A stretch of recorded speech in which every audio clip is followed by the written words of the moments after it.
again, people, good news. Good news. Scientists have a new microchip that can be put in the skin. It can also check for COVID. Oh, yeah, coming soon to a hospital near you. Maybe, just maybe. I don't know for sure. You don't want any fake news around here. Let's break some news.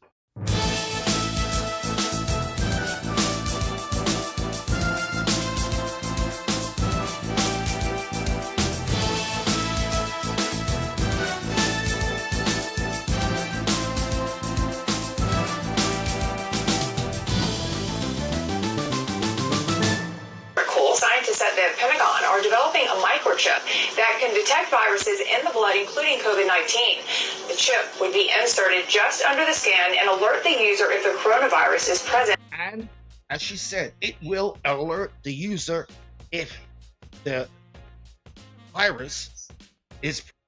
Oh, will it hurt? I wonder who else it will alert. I wonder. Looks like we got it.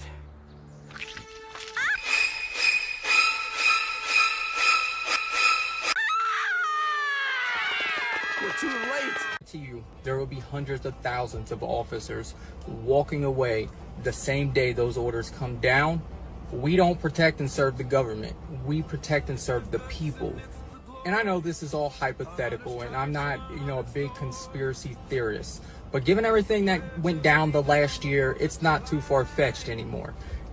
Anything can happen. But what I'm saying is, we are all human, just like you all are. So if we was to enforce that at work here on other people's families, then that means that there are officers where we live enforcing that onto our families. We live in a free country. You should have the choice whether you want to be vaccinated or unvaccinated. It should not be the government's decision. Oh yes. This is not just happening in Canada, it is also happening in the United States. That the police unions are coming against this, and that they are threatening to walk out or walk away from their jobs, get fired, or what have you. So who knows? This could be part of the grand plan. Just a thought. Once crime gets to a certain level, I can see them going into phase 2. Oh, we have to call in the army now because of all the violence and the police that are quitting. So we're going to have to call in the army. And who knows, once the army comes in, they might not leave. So, Professor, would you say it's time for everyone to panic? Yes, I would, Ken. I'm just saying. And who knows, maybe even some foreign troops. Hey, I'm just saying, I don't know. Putting that out there. We'll see. My name is Deputy Bailey from the King County Sheriff's Office here in Washington State. In about 20 minutes, I'm getting ready to go in and turn in my badge and my gun and call it good. I think I'm done. 23 years in the United States Army prior to this, about 10 years as a cop. And I think that after all the stuff that we've been through, the defund, the de-hate, the demotivation of cops, all the stuff that they've put us through, I still went to work every single day, motivated and ready to do my job. I didn't care if other people outside the organization didn't care that much for us. It was all about the family. But when it started to become toxic from the inside, when people stopped caring for each other on the inside, when toxic leadership like we have here in the King County Sheriff's Office, who does not care about their deputies, started to happen, it was too much for me. This message is directly for Mitzi Johanknick, our sheriff. You failed us, and you failed us miserably. Mitzi, I say to you, do you know why your nickname here in this department is Missing in Action? It's because you haven't been here. You forgot what it was to be a cop. There you go. Another one of the men and women in blue who's going to call it quits.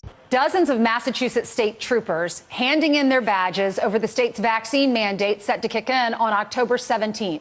With law enforcement already critically understaffed nationwide, is this putting the public in even more danger? Sergeant Michael Shervin, president of the Massachusetts State Police Association, says dozens of his members have expressed their intent to resign after a judge ruled against the union's lawsuit, which aimed to push back the October 17th date by which thousands of state employees have to prove they are vaccinated against COVID. And Shervin argues that will strain the force. Those that are seeking medical and religious exemptions have not been told if they're granted, will they be allowed a reasonable alternative to it to wear a mask and weekly testing. And because of that, they're looking to other places for employment. And the municipal departments within the state of Massachusetts are offering these reasonable alternatives. So they're going to quit in mass. Well, I don't know if it's going to be in mass, but quite a few of them are going to quit for sure. And they will be hiring a lot of rookies. And these guys won't be as professional or as well trained as the ones that are going. So there's going to be a lot of mistakes, which will most probably make things even worse. But it is what it is, because we are only following orders, nothing more. That's it, just following orders. You want more people to choose vaccination? So do I. You want to lessen vaccine hesitancy? So do I. You want to have that happen? Quit lying to people about naturally acquired immunity. Quit lording it over people, acting as if these people are deplorable and unwashed. Try persuasion instead of government cudgels. Try humility instead of arrogance. Try freedom instead of coercion. But most of all, try understanding that there's no more basic medical right than deciding what we inject into our bodies. Today, after hearing that millions of people in a study show without a doubt that there's a great deal of immunity from getting it naturally, do you want to apologize to the 100 million Americans who suffered through COVID, survived, have immunity, and yet you want to hold them down and vaccinate them? Do you want to apologize for calling those people flat earthers? Yes, he is well aware that there is no apology coming. What is going to happen is a lot of double speak. One thing we know for sure, these guys have passed public speaking, so they know how to speak and not say nothing at all. Senator, I appreciate your question and appreciate that everyone has their opinion. We follow the facts and the science and the science and the science and the science. Science. And the science and the science and the science at HHS. That is it, my friends. All you have to do is follow the science. Science, science, science, science will be okay. That's it. I am out of here.